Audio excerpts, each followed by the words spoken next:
Probably heard about the passive Gila for Tier 4, T5 or T6 Gamma, but the Gila has a little brother, the Worm, which we also gonna passive shield tank to do lower tier Gamma.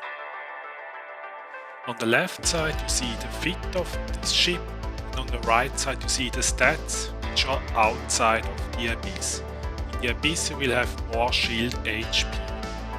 Keep in mind that if you are alpha and don't have maximum fitting skills, then consider replacing Tech 2 launchers with Meta 4 launchers or fit some Meta 4 drone damage amplifiers.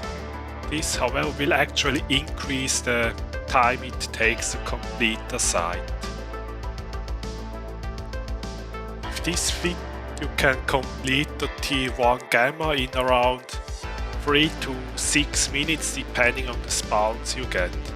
This means that you can make around 40 to 60 million ISK per hour, which is actually really good considering that this is a rather cheap fit and you do it in low tiers. Now we're gonna look at all the rooms that are important. This is the drone Battlecruiser. In this you have to stay at range at least 20 kilometers and you have to pay attention to your drones. If you see that the Battlecruiser starts yellow boxing you, immediately pull the drones and restart them. Your drones won't tank them long because the drone Battlecruiser has a lot of damage and also a lot of tracking.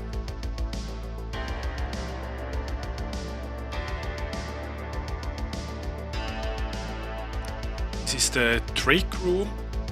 If there are only Damaviks, then it is actually very easy, and should you see a Vedmak, then the best strategy is to pull range and try to stay away more than 22 kilometers so that the Vedmak can start ramping up on you. And if there are only Damaviks, just kill them one after the other. There's not much that can go wrong if there are only Damaviks.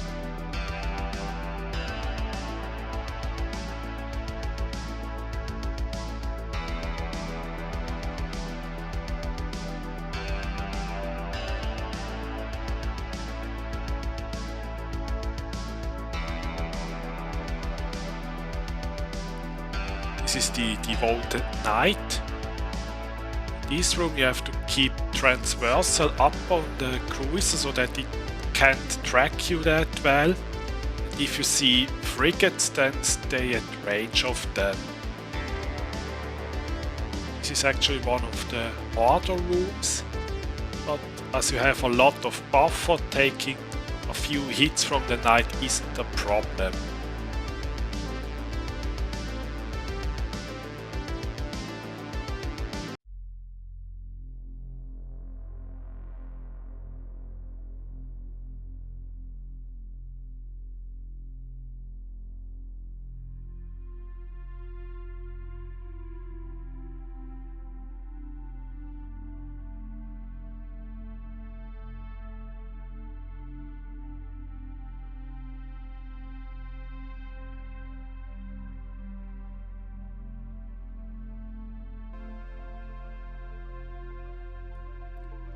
This is the Angel room.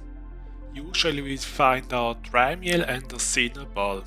If you can lock the Cinnaball straight away, then you want to focus it first. Otherwise, if you spawn very far away and the Dramiel ends up in targeting range first, then kill the Dramiel first.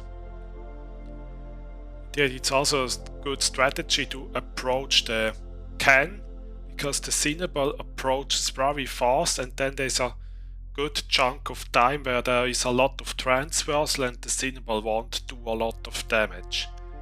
As we are fully passive tanked, the newt of the Cinnaball isn't a problem at all, so you don't have to worry about your cap at all.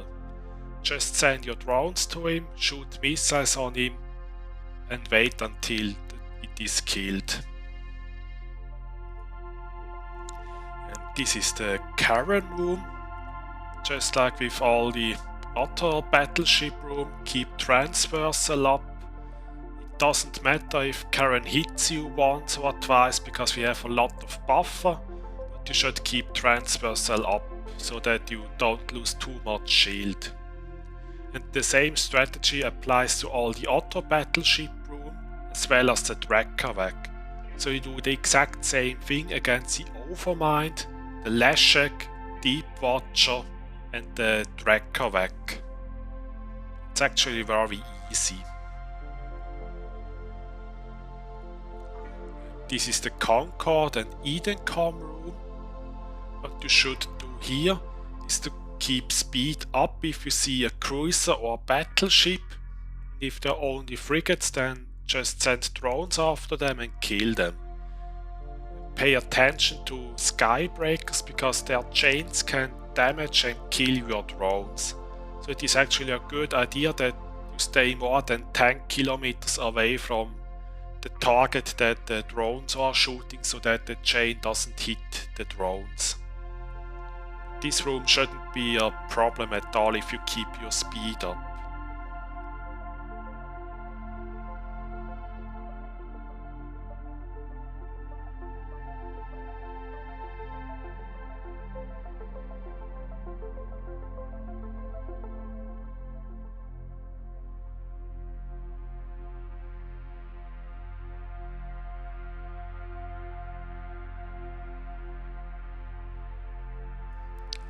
This is the Kikimora room. Here you send drones straight for the Kiki and start shooting it. And a good strategy is to pull range from the Kikimora so that you don't lose too much shield.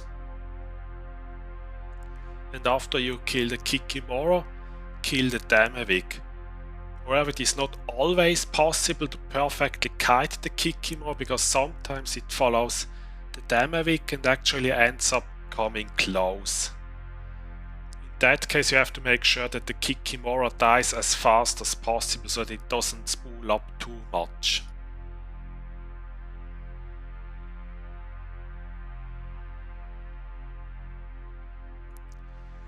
These are the drone frigates.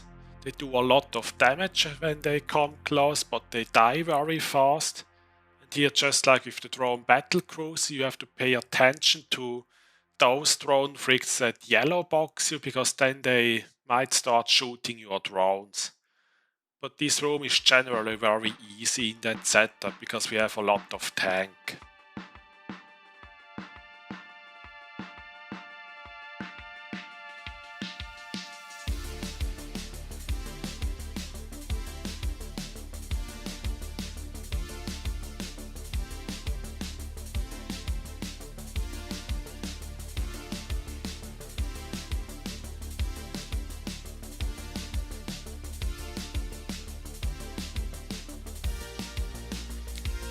Finally, we have the sleeper rooms.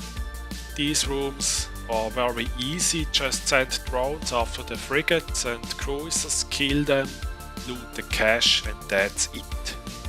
That's also for this video. Thank you for watching. Remember, when you buy stuff on Marquee Dragon or Eve Store, use the code GUSTAV, helps the channel.